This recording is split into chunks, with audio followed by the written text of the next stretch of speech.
Washington's lights are so bright you can see them from space. This excessive light disrupts sleep patterns, affects hormones, and is even linked to some cancers.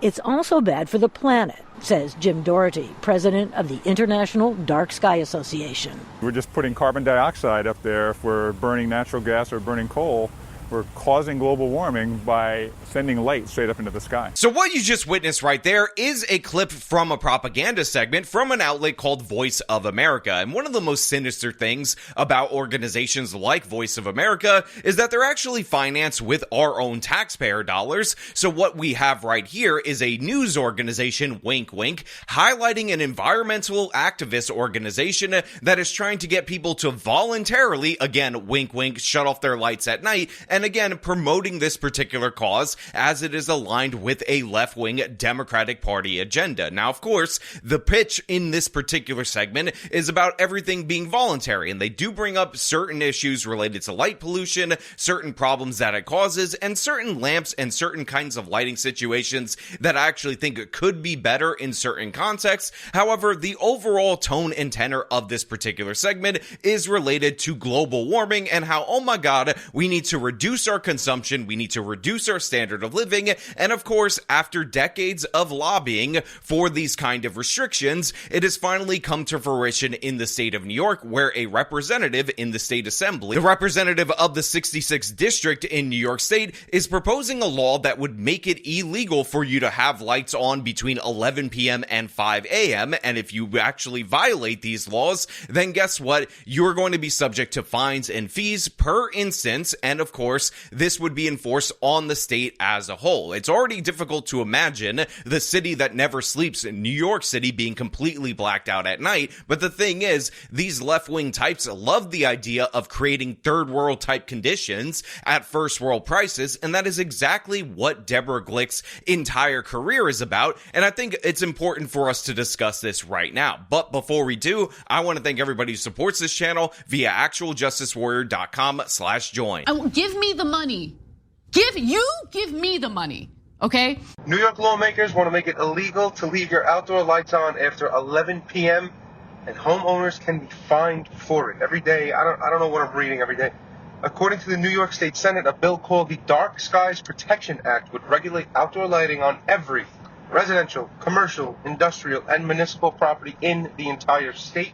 That includes homes, 1 to 4 family dwellings that violated face fines up to $250 for a first offense and up to $250 for each continuing violation. Commercial properties face up to $500 first offense and $1,000 after that. Now, I'll link that whole YouTube short in the description of this video if you want to hear that individual's breakdown of this. I think he does a wonderful job. But what I wanted to focus on right there were the fines and fees that you would pay as a homeowner or apartment owner versus if you owned a business. And while it is difficult to imagine New York City, as in Manhattan, New York, being completely blacked out, as somebody who does not live on the borough of Manhattan and understands that New York City is much more than the borough of Manhattan, this kind of legislation would cause additional problems for out-of-borough residents and, of course, for residents in the broader New York State. Because guess what? We're not all in the city. We don't all have street lights everywhere, and sometimes when you're driving through less populated portions of New York City, the houses having lights on make it much more easy for you to see what you're looking at on the road. But of course, Deborah Glick, who is of Lower Manhattan, never even considers this. Now, obviously, the organization that was behind this is called the Dark Skies Initiative. It's also bad for the planet, says Jim Doherty, president of the International Dark Sky Association. According to the International Dark Sky Association. So unsurprisingly, this bill, which has been proposed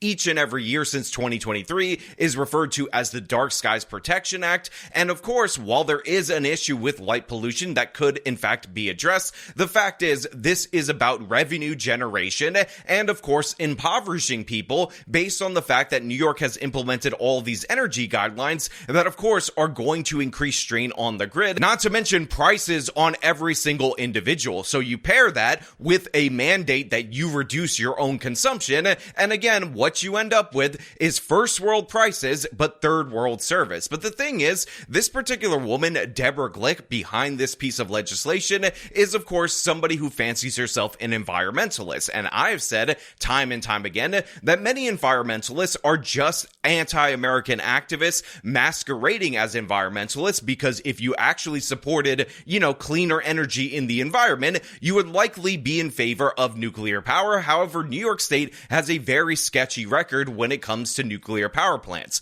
Of course, there's the infamous incident of the Liper power plant, which of course was on Long Island, New York. It was going to generate a ton of energy. It was fully built, even past all of its test runs, but Mario Cuomo, the father of Andrew Cuomo, ended up killing it at the last minute, which essentially not only killed that nuclear power plant, but it ended up killing any prospects for new power plants of a nuclear variety in the state of New York from now until the end of time. Because if you can borrow the money, invest, clear all the environmental regulations, build the thing, get it up to the point where it's operational, only for a governor to come around later and shut it down, that is going to be a major problem. But we also had the Indian Point nuclear power plant, which was north of New York City, which at certain points in time provided 25% of the power for New York City in a clean and efficient way, by the way, and that was shut down by the son, Andrew Cuomo. And by the way, this was broadly supported by Democrats in the state assembly, including Deborah Glick and, of course,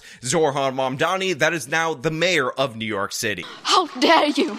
So already, when I see this hag, who, by the way, has the personality of a wet rag, as proven to us by this particular interview right here. You know that what? You were the first openly gay state legislator, is that yes, true? Those of us who worked hard, we did so because we didn't want successive generations to feel isolated, right, or feel that they were, different or on the outside. All of the things we felt, we worked hard to make certain that wasn't the case. And I'm really proud that there are newly elected gay city councilors of varying background. And by the way, if you guys remember, the organization that I featured in the beginning of this was the Dark Skies Initiative. This bill is actually proposed as the Dark Skies Protection Act, so obviously it is in line with the same agenda. But considering this person doesn't give a damn about actually having clean and effective energy, and you could just look up her position,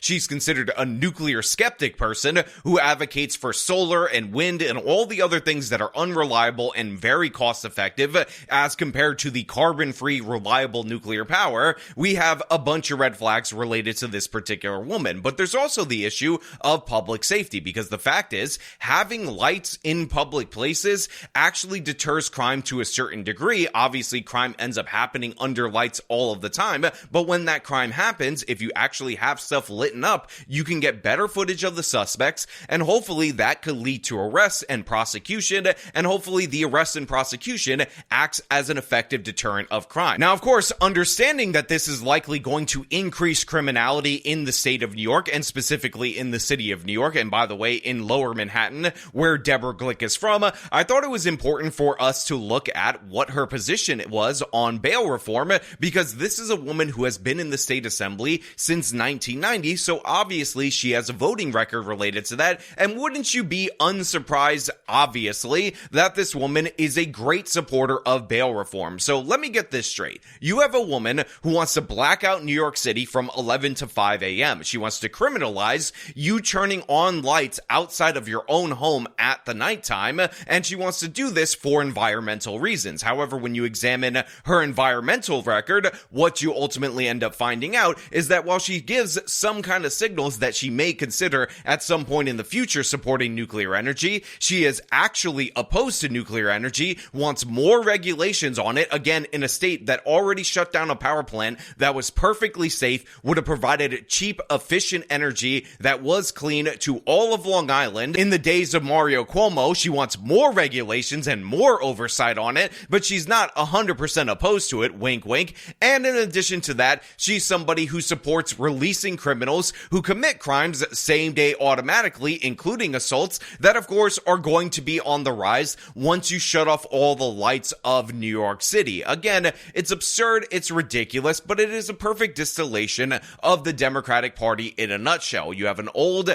out-of-touch woman who isn't concerned about criminality, isn't concerned about the costs imposed on you from all her different environmentalist regulations. If I looked it up, she's probably a supporter of congestion pricing and all sorts of other crazy anti-car measures because the woman is a mad woman. And yeah, this is the kind of person that is running the Democratic Party at the local level. And I'm sure if it wasn't Deborah Glick, it would be somebody else advocating for this. And this is just the regular, ordinary, standard practice that New York State residents have to deal with due to the fact that Democrats just lust for power. They lust to control every aspect of your life, and Deborah Glick is no different. And other cities are embracing new lighting measures to curb waste and protect public health. They're also developing technologies now where when you step into a park or when you drive your car down a street, the lights come on because they have motion sensors, or they sense your cell phone.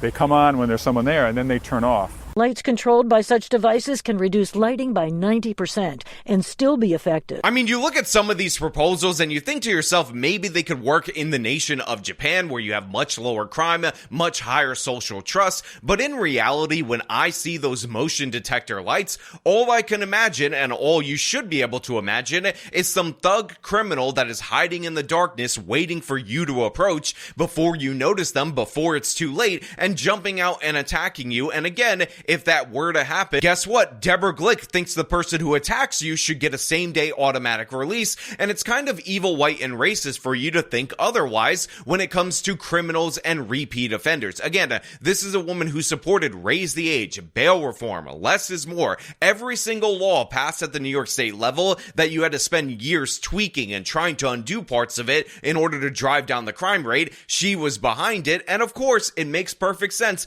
that she would also be behind this other revenue generation scheme that would essentially turn you into a criminal for turning on some outside lights after 11 p.m. Again, these people pretend that Republicans are the big restrictors of freedom, but they want to ban you from turning on your lights from 11 to 5 a.m. in a state that contains New York City, a city that is quite literally referred to as the city that never sleeps. Absurd, asinine, and ridiculous, but what do you expect? What do you genuinely believe is the consequence of electing Democrats over and over and over again, getting rid of even the conservative elements in the state Senate? You ultimately end up with this progressive wave, and with a progressive wave comes progressively more stupid pieces of legislation, and of course the continued third worldization